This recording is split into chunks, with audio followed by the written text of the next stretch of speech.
आपका नेता आपके बीच आ रहा है, देखिए, आपका नेता आपके बीच आ रहा है। हमारे डिंडोरी में जब डैम पास किया गया, बड़े बड़े बांध पास किए गए, तो उस बांधों के स्वीकृत करने के लिए मत पूछा जाता है।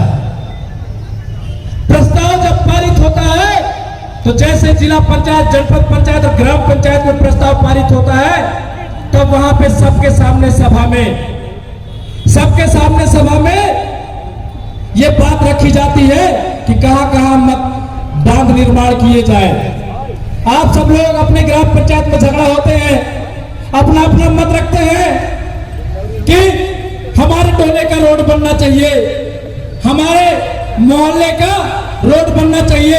उसी प्रकार से विधानसभा में भी जब ये बात होती थी कि बांध कहां बनना चाहिए, तब डिंडोरी का विधायक ने सहमति दे दिया आप सबके तरफ से। उसने परसेंटेज में आप सबको बेच दिया, आप हमारा विश्वास को बेच दिया और उसने फाइनल कर दिया कि आप बांध बनना चाहिए। और डुमरिया बांध में हमारे विधायक ने जाके नारियल फोड़ के और भूमि पूजन कर दिया कि यहाँ बांध बनना चाहिए और सैकड़ों परिवार बिखर कर विस्थापन पे चले जाए। इससे विधायक को कोई मतलब नहीं। आप सबको पता है, हम लोग जागरूक करने के लिए लोगों को, हम सब लोग जब एक नेता चुनकर लेके आते हैं अपना प्रतिनिधित्व करने के लिए, तो उस प्रतिनिधि की जवाबदारी होती है कि वो हमारे क्षेत्र के हर एक जनता को, हर एक भाई बहनों को सच्चाई बताए और उनको जागरूक करे। लेकिन हमारे यहां से जैसे ही ओमकार को जिताए, वो विधायक बना, मंत्री बना और सारे आदिवासियों की जमीन को खरीदना चालू कर दिया। जिसके पास 2.5 एकड़ जमीन था, आज वो हजारों एकड़ जमीन अपनी बना लिया। और आपको बता दूं, अब तो वो भोपाल और दिल्ली में बैठ के टिकट बेचेगा, मध्य प्रदेश को बर्बाद करने की तैयारी में लगा है। जोरदार तालियां बजाएंगे। हम सब लोग कांग्रेस करके मरते हैं। मैं भी कांग्रेस का कार्यकर्ता हूं, लेकिन हमारे मध्य प्रदेश और केंद्र में बैठे हुए लोग ओमकार मरकाम को पहचान नहीं पाए। वो बड़ा गिरगिट है। वो उसने सबको बेवकूफ बना के और अपने आप को तो टिकट तय करने में, सूची में नाम जुड़वा लिया। अब वो आप लोगों की परवाह करने वाला नहीं, वो हमारे क्षेत्र की जनता की परवाह करने वाला नहीं। वो भोपाल और दिल्ली में बैठ के 230 विधानसभा के विधायकों की टिकट बेचेगा, करोड़ों की बात करेगा। उसके पास टाइम नहीं है। आप लोग 15 साल से सुनते आए, जब अपने क्षेत्र की जनता अपनी समस्या लेकर गया, तो उसने 15 साल से एक ही चीज कहा, हमारा सरकार नहीं है, कांग्रेस की सरकार नहीं है, मेरी कोई नहीं सुनता। और जब कोई निर्माण कार्य या जब कोई अच्छा कार्य, कोई भी कार्य जब पास होता है, आप सबको पता है, सरकार चाहे बीजेपी की रहे या कांग्रेस की रहे, समय के साथ निर्माण कार्य होते हैं, समय के साथ सारे कार्य धीरे धीरे चलते हैं। समय और परिस्थिति के साथ जो काम ऑटोमेटिक होने वाला रहता है, उसको सीधा सूची में पीछे लिख लेते हैं और क्या कहते हैं, इसको मैंने कराया, कहते हैं इसको मैंने कराया। आज मुझे याद है, मैं डिंडोरी जिले का जिला पंचायत का अध्यक्ष हूं और डिंडोरी जिले का जिला पंचायत अध्यक्ष हूं। जिला पंचायत का समान सभा का बैठक विधायक उसके सदस्य होते हैं और हमारे विधायक ओमकार मरकाम जी जब आते हैं तो जो काम स्वीकृति होते हैं उसको डायरी के पीछे के पन्ने में नोट करते हैं। और जब गांव-गांव में खेल कूद कबड्डी में जाते हैं तो इस काम को मैंने सैंक्शन कराया, इस काम को मैंने सैंक्शन कराया। जब धान खरीदी बंद हुआ था, समय से पहले सभी किसान भाइयों का धान जमीन पे पड़ा था, तब मुझे फोन आते थे। मैंने उसके लिए पूरी प्रक्रिया करके धान खरीदी का डेट बढ़ाया। तब उसने बोला, उसके लोग बोलने लगे ये मैंने कराया, ये मैंने कराया। हमारे माननीय विधायक के अथक प्रयास से किया गया। ऐसे कहने में पीछे नहीं हटते। सोशल मीडिया, कंप्यूटर और पासबुक में चलाने के लिए हमारे पास के लोग इतना जागरूक नहीं है, गांव देहात के लोग हैं। लेकिन हम लोग समझ नहीं पाते। सिंहपुर वाले भैया मैं आपके साथ हूं। अब आपको बता दो, अब आपको मैं बता दूं, जब मैंने जल जंगल जमीन शिक्षा स्वास्थ्य और कानून की लड़ाई चालू किया और पिछले 17 जनवरी को छात्र आंदोलन के माध्यम से हमारे डिंडोरी जिले के भाई बहनों के बच्चों के अधिकार की जब लड़ा, तो जब लोगों का पोल खोलना शुरू किया, मैं डिंडोरी में लोगों का जब पोल खोलना शुरू किया, तो यहाँ के सभी नेता लोग घबराने लगे और घबराने लगे। आज मेरे साथ बहुत बड़ी विपस्थिति आई है, आज बहुत बड़ी विपत्ति मेरे साथ पास आया है।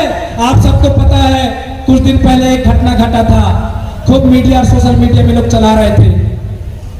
एक मैच था धनौनी के बघरेली गांव में, उस मैच में वहां के सरपंच और मेरे कार्यकर्ताओं के द्वारा मुझे आमंत्रित किया गया था। वहां पे ओमकार मरकाम ने अपने भाड़े के लोगों को भेज के, अपने लड़के को भेज के, और मेरे को ग्राउंड के अंदर जाने से रोकने के लिए अपनी गाड़ी बेड़ा किया गया। और उसके गाड़ी बेड़ा करने के बाद जब मैं पैदल चल के और उस खेल मैदान के अंदर चला गया, तो वापस आके मेरे पास आके और मेरे से झगड़ा करके और ये कहने लगे कि गांव के लोग आमंत्रित नहीं किए हैं, तुम क्यों आए हो? आप लोग को पूछना चाहता हूं, कभी भी कोई गांव में मैच होता है तो क्या उस मैच में ये कहा जाता है कि फलाना आदमी नहीं आएगा? सबका अधिकार होता है और मेरे को बुलाया भी गया था। इसलिए 3 लोगों को दारू पिला के, वो दारू के दुकान से दारू ले रहा था, उसकी भी फोटो है। मीडिया वाले भाई सब, आप सब लोगों को बताना चाहूंगा, आपको चाहिए तो मिल जाएगा।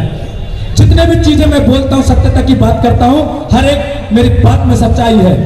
और उसने उनसे बात किया कि आप लोग अगर उद्देश्य से झगड़ा नहीं करोगे तो मैं आप लोगों को पैसा नहीं दूंगा जो मैच में इनाम दे रहा हूं।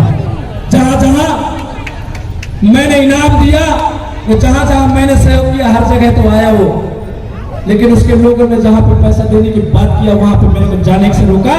और उसके बाद दूसरे दिन झूठा FIR भी मेरे ऊपर दर्ज कराया। और जब उन्होंने FIR कराया तो 2 दिन बाद जाके मैंने भी फिर FIR कराया, जो मेरे साथ सच्ची घटना घटाया गया था। आप सबको पता है इस चीज के बारे में। हमारे कई गांव के लोग मेरे फोन कर करके बताए कि अध्यक्ष जी हम भी मौजूद थे, पूरी घटना को हम देख रहे थे, बहुत गलत की आपके साथ। तो अब आपको बता दूं, अभी मेरे पास रिकॉर्डिंग आया है। ओमकार मरकाम विधायक के लोग कहते थे आंदोलन में मत जाना, गाड़ी वाले कहते थे तुम गाड़ी मत लगाना। अरे भैया, गाड़ी वाले ने कहा हम लोग व्यापारी हैं, हमको किराया दोगे क्या तुम? हम तो पैसे में जा रहे हैं, गांव के लोगों ने हमको पैसे देके बुक किया है। ये लोग रात भर बौखलाए, रात भर सोए नहीं। अरे भैया, आपको जल जंगल जमीन शिक्षा स्वास्थ्य और कानून दिखता नहीं क्या? आप हम सब लोगों का अधिकार इनको दिखता नहीं क्या? आज हम लोग इतने परेशानी से जूझ रहे हैं, इनको दिखाई नहीं देता, और कोई अच्छा कर रहा है तो उसको भी करने नहीं देना है। ये चाहते हैं कि हम लोग सबको बेवकूफ बना के और राजनीति कर लें। एक बात पुनः मैं आप लोग को बताना चाहूंगा, आप सबको जागरूक होना पड़ेगा। और जो हम जमीन की बात करते हैं, आप सबको पता है, जोरदार तालियां बजाएंगे एक बार। रोशन मदद कर दो, ऐसे ही आपको ऊपर पहुंचाएंगे भैया। जनपद से जिला पर अभी मैंने आपसे बात किया था, और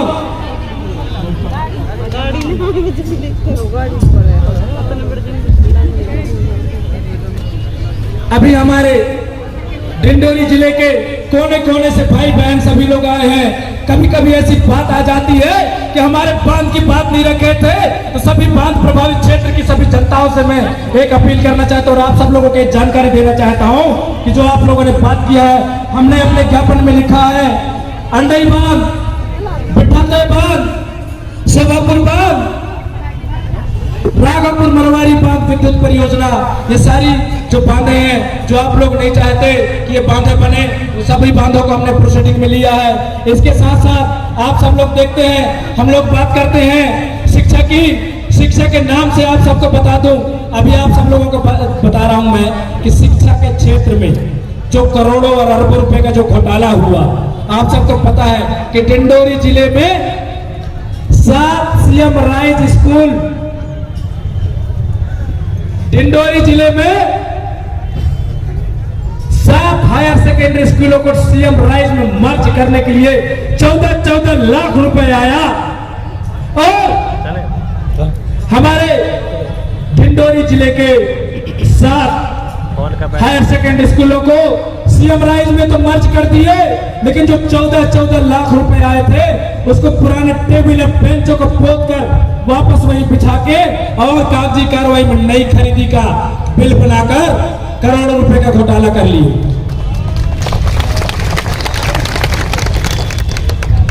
स्मार्ट क्लास के नाम से आप सब लोग यहाँ पे टीवी वाले घर के लोग हैं, आप सबको पता है 1 लाख में बहुत बड़ा टीवी आता है, उसको अखबार में लेंगे तो अखबार में नहीं आता। लेकिन डिंडोरी जिले में 5-5 लाख रुपए के टीवी के नाम से इन लोगों ने गबन किया, जो स्कूलों में टीवी भेजे हैं। खरीदी 1 लाख की और बिल 5 लाख का। हमारे परिवार के बच्चे पढ़ते हैं, पिछले 2 साल से इनको गणवेश ड्रेस का पैसा नहीं मिला था, ड्रेस नहीं मिला था। हमने जब 17 जनवरी को छात्र आंदोलन किया था तो 2 साल का ड्रेस और 1 साल का पैसा एक साथ दिया गया। उसमें भी कुछ कोंटे के स्कूल जहां के लोग कम आते जाते हैं, उन लोगों का भी रोक के रखा गया है। इनको एक बार फिर आज इस मंच के माध्यम से याद दिलाता हूं कि पूरी जल्द करना पड़ेगा, वरना हम लोग छोड़ेंगे नहीं। मेरे को बड़ी पीड़ा होती है जब हम स्वास्थ्य की बात करते हैं। अस्पताल बगल में है, आप सब लोग अस्पताल में आते जाते हैं, यहाँ पे बड़ी बड़ी मशीनें रखी हैं, बहुत बड़े बड़े मशीन रख लिए हैं। जबलपुर में जो इलाज हो सकते हैं वो डिंडोरी में भी किया जा सकता है, लेकिन इन मशीन को चालू बंद करने वाला हमारे डिंडोरी में डॉक्टर ही नहीं है। आधी रात को जब हमारी बहन डिलीवरी के समय में जब एडमिट रहती है और उनको 2 बजे 3 बजे रात में कहते हैं कि आप लोगों को जबलपुर जाना पड़ेगा, साधारण डिलीवरी नहीं हो पाएगी, तब उस गरीब परिवार के साथ में आए माताएं भाई लोग आधी रात को सबको फोन लगाते हैं, दादरे के लिए याद करिए कहां जाए, हमारा काम कैसे हो, डिलीवरी होने वाला है, परिस्थिति आ गई, ऐसी हो गई, कोई बड़ी घटना ना घट जाए। उस वक्त कई बार मेरे पास भी आधी रात को फोन आता है, मैं देखता हूं, बड़ी पीड़ा होती है। हमारे डिंडोरी जिले को बने 25 साल हो गए, लेकिन डिंडोरी जिले में डिलीवरी की पूरी सुविधाएं आज तक नहीं दे पाई। और आप लोग टीवी और न्यूज चैनल में देखते हैं, बच्चे के जन्म से पेट से लेकर उसके शिक्षा दीक्षा से शादी से लेकर पूरे जीवन की जिम्मेदारी मैं मामा लेता हूं कहते हैं। अरे उसके जन्म की जिम्मेदारी तो आपने ले नहीं पाया, उसकी डिलीवरी की भरोसा नहीं है, कब क्या कैसी घटना घट जाती है।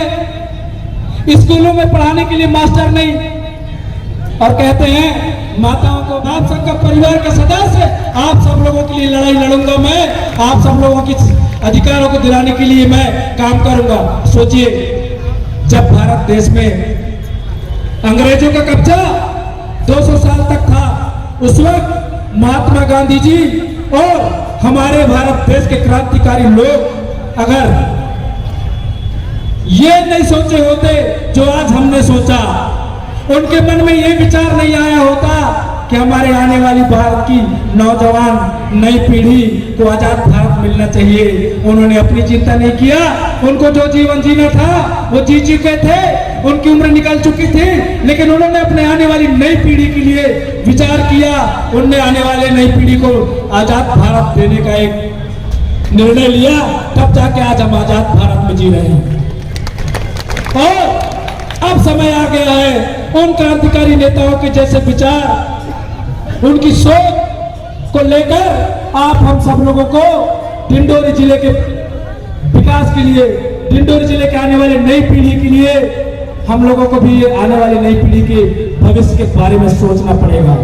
जल, जंगल, जमीन, शिक्षा, स्वास्थ्य और कानून को बचाना पड़ेगा और हमारे अधिकार को पाने के लिए हमारे आदिवासी, ठाकुर समाज, सभी जाति के, सभी धर्म के लोग हमको कांग्रेस, बीजेपी, गोड़वाना, ये जो कई राजनीतिक दल है, पार्टियां हैं, उन पार्टियों के नाम से और जाति और धर्म के नाम से जीवन जीना बंद करना पड़ेगा।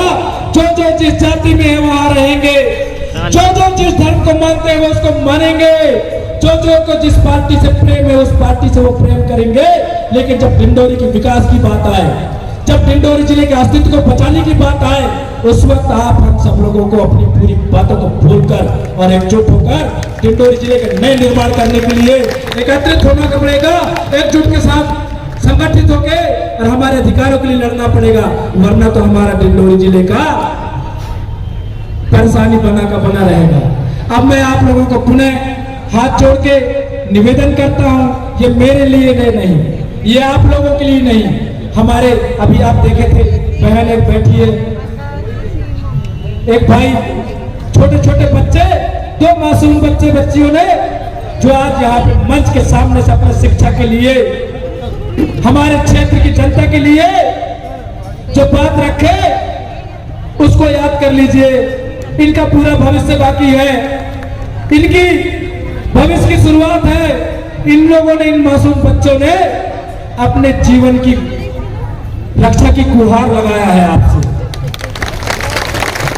कि आप सब लोग डिंडोरी जिले के आने वाले नई पीढ़ी के भविष्य को बचा लीजिए, एकजुट हो जाइए और आज आप लोग दिखा दीजिए अपनी ताकत। कलेक्ट्रेट में जाकर हमको ज्ञापन देना है, जो मांग हमने किया है वो मांग पूरी करना पड़ेगा, अन्यथा हम इस डिंडोरी जिले में नौकरी करने वाले, चाहे वो कलेक्टर हो या कोई भी अधिकारी हो, वो न्याय से संविधान का पालन करेगा तब तो उसको नौकरी करने देंगे, वरना डिंडोरी से खदेड़ के पार भगा देंगे। जिस प्रकार से हमारे क्रांतिकारियों ने अंग्रेजों को खदेड़ा था, वैसे हम लोग यहाँ से भ्रष्ट अधिकारियों को खदेड़ के भगा देंगे। बोलिए भारत माता की। बहुत बहुत धन्यवाद।